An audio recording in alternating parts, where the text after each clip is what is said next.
እንደምቆያችሁ እንደምስልሳ ደረሳችሁ። አሜን። ምስጋና ባህሪው የሆነ የአባቶቻችን አምላክ የእኛም አምላክ ቅዱስ እግዚአብሔር ስሙ ከእናቱ ከእናታችን ቅድስት ድንግል ማርያም ጋር ዛሬ ዘወትርን ለዘላለሙ የተመሰገነ ይሁን። የተመሰገነ ይሁን።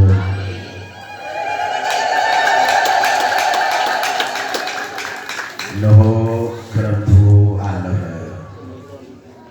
ይህን ቃል አብረን እንላለን። እነሆ በሉ ክረምቱ አለፈ። ስለ ቃሉ ጌታችን አምላካችን መድኃኒታችን ኢየሱስ ክርስቶስ ስሙ የተመሰገነ ይሁን። መኃልየ ዘሰሎሞን ምዕራፍ 2 ቁጥር 10 ላይ የምናገኘው ቃል ነው። እንግዲህ ውዴ ሆይ ተነሺ፣ እነሆ ክረምቱ አለፈ፣ ዝናቡም አልፎ ሄደ፣ አበቦችም በምድር ላይ ተገለጡ፣ የዜማን ጊዜ ደረሰ፣ የቁርዬም ቃል በምድራችን ተሰማ።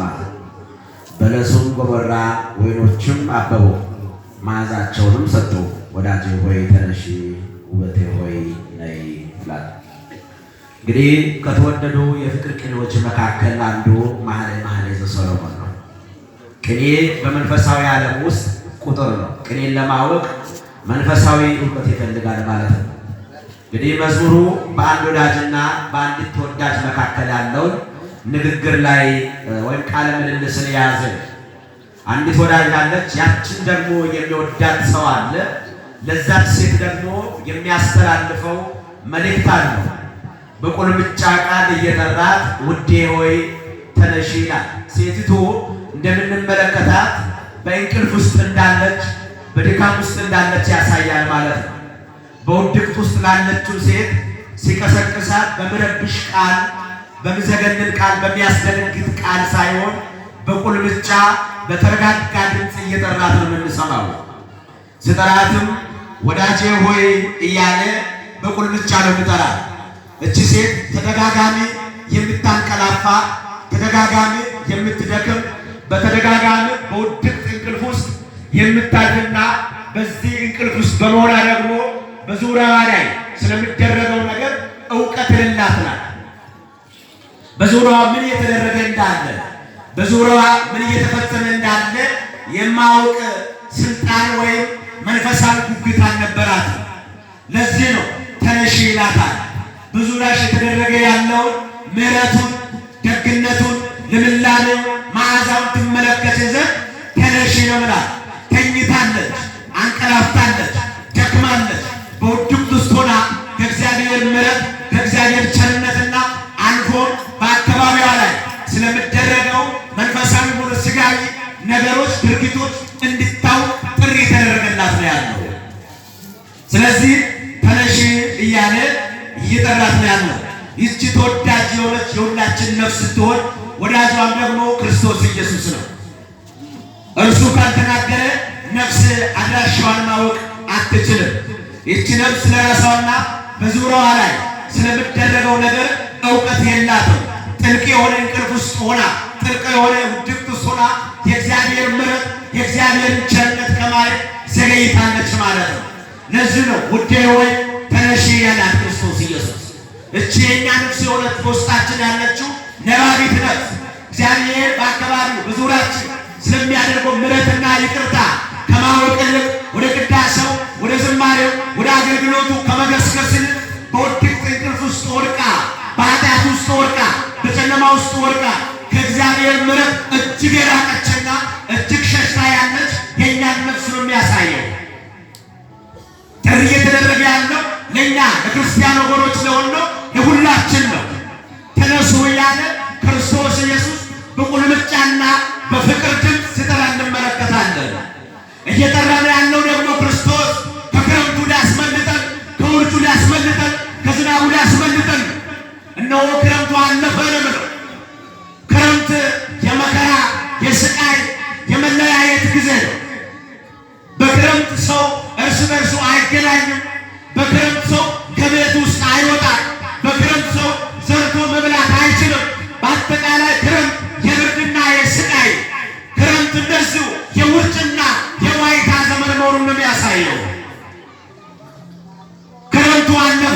ያ መከራው አለፈ ያላት ነው። ክረምቱ ማለፉን እንኳን እቺ ነፍስ አላወቀችም። አንዳንድ ጊዜ እግዚአብሔር በሕይወታችን ውስጥ የሚያደርገው የምሕረቱን ጥልቀት አንገነዘብም ማለት ነው። የጎደለብንን ነገር ብቻ ስለምናሰላ እግዚአብሔር በሕይወታችን ምን እየሰራ እንዳለ ደግሞ ምን እንደጎደለብን ራሱ አናውቅ። ሁሉ ጊዜ ማማረር፣ ሁሉ ጊዜ እንደው ችግር ብቻ ማውራት፣ ምስጋና የማናውቅ ስለሆነ ለዚህ ነው እየቀሰቀስን ያለ መንፈስ ቅዱስ ሁሉ ጊዜ የሚቀሰቅስ አምላክ።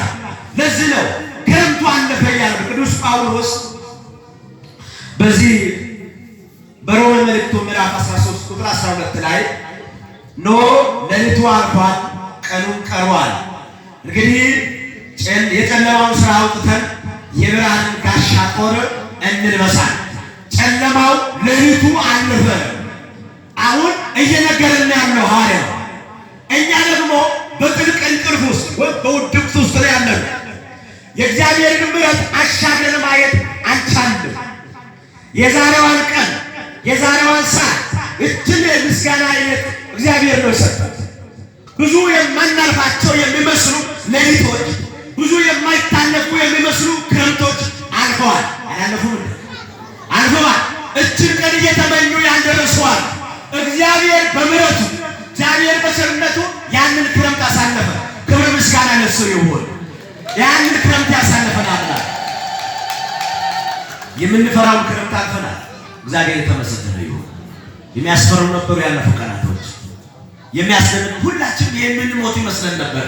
ሁላችንም የምንታመም ይመስለን ነበር። ሁላችንም የተቀጣን ለሞት የተሰጠን ይመስለን ነበር። እግዚአብሔር ይመስገን አልፈናል። ለዚህ ነው ክረምቱ አለፈ ካለ በኋላ ዝናቡም አልፎ ሄደ።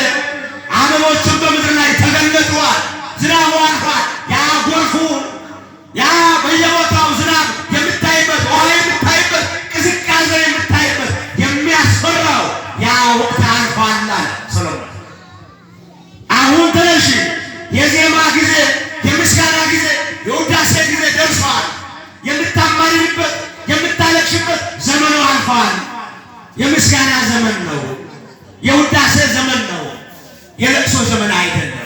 እግዚአብሔር የሚያሳልፍ አምላክ፣ ወደ እሱ ለተጠጉት በይቅርታና በምሕረት ወደ እሱ ለሚያለቅሱት ሁሉ የሚያሳርፍ ዘመንን የሚቀይር አምላክ፣ የንስሐን ዘመን የሚሰጥ አምላክ ነው። ስሙ የተመሰገነ ይሁን። በፍቅር ይጠራል፣ በይቅርታ ይጠራል። አሁን አንቀላፍተን ላለነው ሁሉ የምሕረት ድምፁን እያሰማ እየጠራን ነው ያለው። ውደኛል ኃጢአተኛዋን ነፍስ ማለት ነው። ሞት የተገባትን ነፍስ ነው እየጠራ ያለው። ለዚህ ነው እንግዲህ ሰሎሞንም ከጥልቅ እንቅልፍ እንዴት እየጠራ እንዳለ እየተናገረ ያለው። ዛሬም እኛንም እየቀሰቀሰን ያለው። በቁጣው በማቱ ይቀሰቀሳል። ነገር ግን ለሞት አሳልፎ የሚሰጥ አይደለም። መዝሙረኛው ዳዊት እንደተናገረው ለሞት አሳልፎ አልሰጠኝም፣ እግዚአብሔር መገሰጽስ ገስጦኛል፣ እንድሞት ግን አልፈቀደም አለ። ይሄ ግሳጼ ነው። ይገስጻል አምላካቸው፣ ይጠራል። እናንተ ኑ ጸልዩ ስትባሉ መታችሁ መጸለይ አለባችሁ። አንዳንድ ጊዜ እንደው ካህናቱ ጸሎት አይጸልዩ ሜላ ያደርሱም እንላለን። ሜላ ስታወጭ የሚመጡት የተለመዱ ሰዎች ብቻ ናቸው። ሌሎቻችን አንመጣም፣ አናለቅስ። ድፍረታችን ነው ይህ። አሁን አንዳንድ ጊዜ የተለማመድነው ነገር አለ። እግዚአብሔር ዝም ሲል እግዚአብሔር የማይሰራ የሚመስልበት ጊዜ ስመጣ ሁላችንም በስራችን የጸደቀን የማይቀጣን ምንም ብናደርግ ማሪ ሆኖ ብቻ ነው የምንመለከተው። ቁጣው ማለት እግዚአብሔር የቁጣ ጅራፍ ማለት ይገርፋል፣ ይቆጣል፣ ይናገራል። እግዚአብሔር አይደለም ጅራፍ ሲያነሳ ስናገር ያስፈራል። ለዚህ ነው እኮ ኦሪት ዘጸአት ላይ ሙሴ አንተ ተናገረን እግዚአብሔር አይናገረን አለ ሕዝቡ። እግዚአብሔር ስናገር ያጠፋል። እግዚአብሔር ስናገር በፊቱ ሊቆም የሚችል ሰው የለም። ስለዚህ አንተ ተናገረን፣ ያንተን ድምፅ እንስማ አለ ሙሴ። እግዚአብሔር ብናገረንማ በፊቱ መቆም አንችልም። እግዚአብሔር ከተናገረ ስራችን የሚያቆመን አይደለም አለ። አሁን ገና እግዚአብሔር ሳይናገረን ገና ምልክት ሲያሳየን አቅማችን አየ፣ ደካማዎች ነው። እንደዚሁ በደካማነታችን በፊቱ መጥተን አንተ ነህ ኃይላችን፣ አንተ ነህ ጉልበታችን፣ አንተ ነህ አቅማችን፣ አንተ ነህ መድኃኒታችን ብለን በፊቱ ወድቀን ምሕረትና ይቅርታ ሆይ እያለ የሚጠራን እሱ ነው። በኃጢአት ወድቀን፣ በጨለማ ውስጥ ወድቀን፣ በድካም ውስጥ ወድቀን እያለን የሚያበረታ አቅም የሚሆን ውዴ ውቤ ሆይ እያለ የሚጠራ ክርስቶስ ደግሞ የሚጠራን ለጥቅማችን እንዳንሞትበት ነው የሚጠራን። እሱ ውቤ እያለ መቅደሱ ስለሆነ ሁሉ ጊዜ ውበቴ ሆይ ይለናል። በቀራንዮ ውብ መልኩን ስለኛ ኃጢአት የረገፈው ክርስቶስ ዛሬ ውበቴ ሆይ እያለ ሁላችንም ከወደቅንበት፣ ከተኛንበት፣ ካንቀላፈንበት ለንስሐ የማይተጋ ማንነት፣ ለበጎ ስራ የማይተጋ ማንነታችን እየቀሰቀሰው ነው ያለ። ለይቅርታ ያልተጋ በውድቅት እንቅልፍ ውስጥ ያለ ሁሉ ጊዜ በድካም ውስጥ፣ በኃጢአት ድካም ውስጥ ለንስሐ የዘገየ፣ ለበጎ ስራ የዘገየ፣ ለቅዳሴው የዘገየ፣ ለኪዳኑ የዘገየ ሁሉ ጊዜ ቃሉን ለመስማት ዘገይተናል።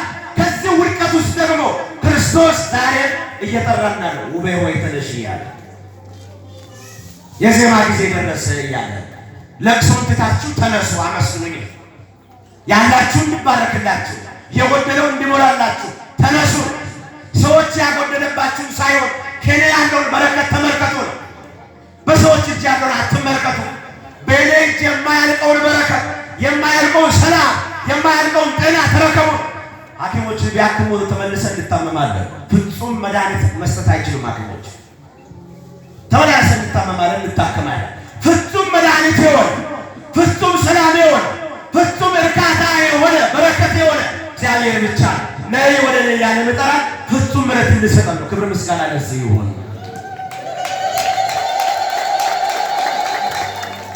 ከዚህ በኋላ እንግዲህ እየነገረን አለው የዜማ ጊዜ ደረሰ ነው የሚለው። የዜማ ጊዜ ደረሰ፣ የምስጋና ጊዜ፣ የደስታ ጊዜ ማለት ነው። ዜማ ምስጋና፣ ዜማ ደስታ፣ ያ ጊዜ ደረሰ። ያ አስፈሪው ዘመን አልፏል። ሁላችሁም የተጨነቃችሁበት፣ ያ የሞት ድምፅ የተሰማበት፣ ሰው እርስ በርሱ የተፈራራበት አልፏል። አዎ አሁንም በጸሎት ከበረታ፣ አሁንም ወደ እግዚአብሔር በንስሐ ከቀረበ፣ አሁንም በጎ ስራን በመስራት በርትተን ከተነሳን የማያልፍ ቀኖች ነው። ክርስቲያኖች የማያልፉ ይታለፋል፣ እንደ ታሪክ ይነገራል። እንስቅባቸዋለን። እነዛ መከራ ዘመኖች ይሳቅባቸዋል ማለት ነው። ለዚህ ነው የዜማ ጊዜ ደረሰ የሚለው። ሰው ወደ እግዚአብሔር ከቀረበ፣ ሰው ወደ አምላኩ ከተመለሰ፣ ዘንበል ካለ እግዚአብሔር ቀኖችን ያሳልፋል። የንስሐ ጊዜ ተጨመረልን። የዜማ ጊዜ ማለት የምስጋና ዘመን ተጨመረልን። አሁን ወደ አንተ የሚቀርብበት ዘመንን አደስከው ማለት ነው። እግዚአብሔር ዘመንን የሚያድስ አምላክ ዘመንን ያድሳል። ያ ያለፈውን ዘመን የሚያድስ ነው። በዚህ በሁለተኛ ነገሥት ላይ ሕዝቅያስ የሚባል ንጉሥ ነበር። ሁላችሁም ታሪኩን ታውቃላችሁ። እንደዚሁ በትምህርታችን ጋር ስለሚገናኝ ትንሽ ታሪኩን እንዳስስ እናድርገው። ሕዝቅያስ እግዚአብሔርን በዘመኑ ውስጥ ሲያገለግል የቆየ ነው። ነገር ግን በዘመኑ መካከል ውስጥ ተሳሳተ።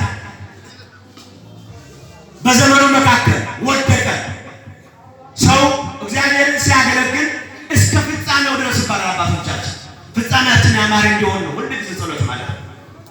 ብዙ ሰዎች ምስጋናው፣ ቅዳሴው፣ ሰንበት ትምህርት ቤቱን፣ አገልግሎቱን ሁሉ ጀምረዋል፣ ግን አቁመዋል። ይሄ አይደለም። እግዚአብሔር ነበርኩ ብለው ሰው አይደለም የሚፈልገው፣ ነኝ ብለው ሰው ነው የሚፈልገው። ትናንት ሰንበት ተማሪ ነበርኩ፣ ትናንት አገልጋይ ነበርኩ ብለው አይደለም ሕይወት። አሁንም አገልጋይ ነኝ፣ አሁንም ስጋ ደምን የሚቀበል ነኝ፣ አሁንም ቆሜ የማስቀድስ ነኝ፣ አሁንም ይቅርታ የማደርግ ሰው ነኝ፣ አሁንም ምጽዋት የምሰጥ ሰው ነኝ ስንል ነው እግዚአብሔር ምሕረትን ያደርጋል። ሕዝቅያስ ምንም እንኳን የጣዖት ቤቶችን ቢዘጋ፣ አምልኮተ ባዕድን ቢያስወግዱ እንኳን ከእግዚአብሔር ጋር መንገዱ የተቃና ቢሆንም በዘመኑ እኩሌታ እግዚአብሔርን አስቀየመ። ባስቀየመበት ልክ ደግሞ ሞት ወደሱ ቀረበ። የእግዚአብሔር ምሕረት ከሱ ራቀ። በረከት አልባ፣ ጤና አልባ፣ ሰላም አልባ ሆነ። ወገኖች ዛሬ ሰላማችን ያጣነው፣ በረከታችን ያጣነው ከእግዚአብሔር ስለራቀ ሌላ ነገር አይደለም። ተመልከቱ። ትንሽ ወደ እግዚአብሔር ስትጠጉ ሰላማችሁ ሲበዛ፣ ትንሽ ወደ እግዚአብሔር ስንጠጋ በረከታችን ሲበዛ፣ ነካ ያደረግነው ሁሉ ሲባረክ፣ የማይታወቅ ሰላም ውስጣችሁ ሲወርድ፣ ወደ ቤተ መቅደስ ስንመጣ ውስጣዊ ሰላም ይሰማናል። ምንም ሰባኪ ባይኖር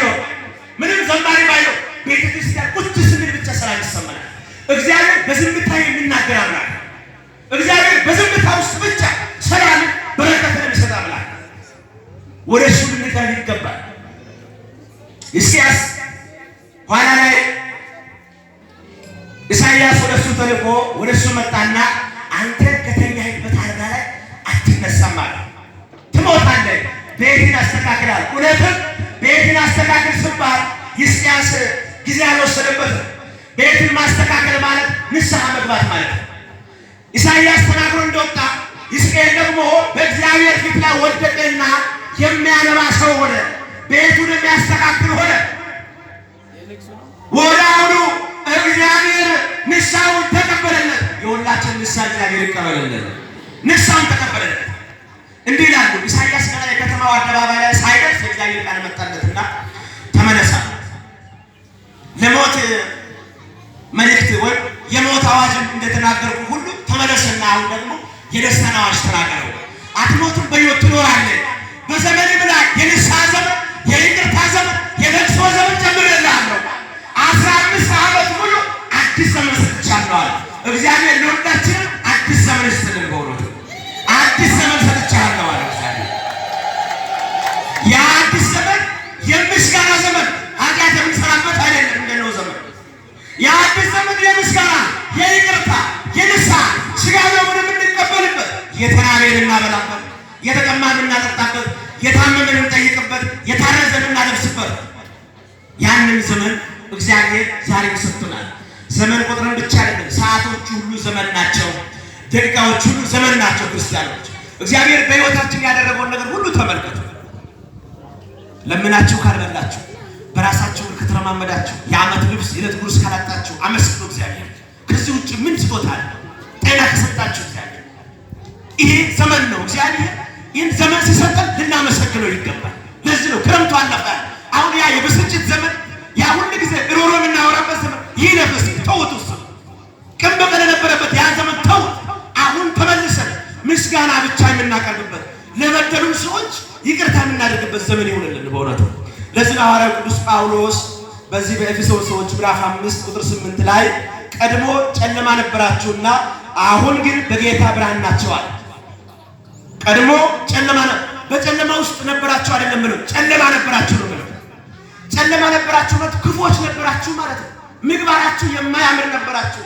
ለእግዚአብሔር ቅድስና ስራ የተመቻችሁ አልነበራችሁም።